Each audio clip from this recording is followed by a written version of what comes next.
Tere eterahvas ka minu poolt. Kui mõeldes klassikalise tantsu peale, siis me kujutame ette, et me vajame hästi palju avarust ja väga häid tingimusi, siis põrandatingimusi. Aga elu on meid siis paisanud sellisesse olukorda, kus me saame kasutada siis kõike muud kui seda, mis klassikaline ballett siis vajab. Aga on olemas ju tohutult palju toetavaid tegevusi, et hoida ennast vormis ja hoida oma tervist. Et siis esiteks, et hoida oma tervist, otsustasin tulla õue, et täna vihma ei saja, on natukene jahe, aga edasi võitab. Nii, aga avarust meil küll siin jätkub.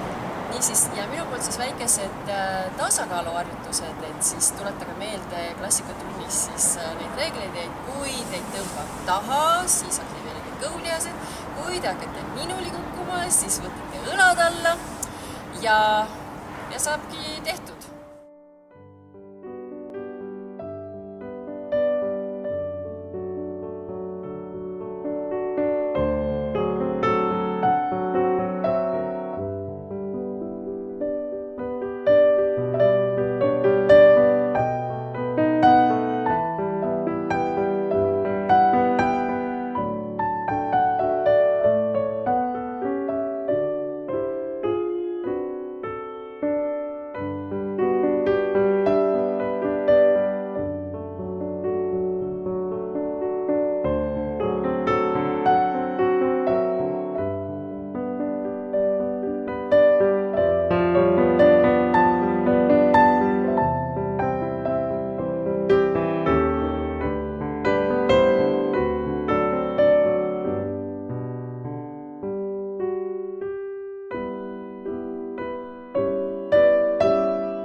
Nii, ja üks väike viktoriini küsimus ka. Siit samast mäest alla tulles ma siin üritasin vana keha mälu pealt siis imiteerida ühte väikest tsitaati ühest kuulsast klassikalisest balletist. Kes arvab ära, kust balletist see on?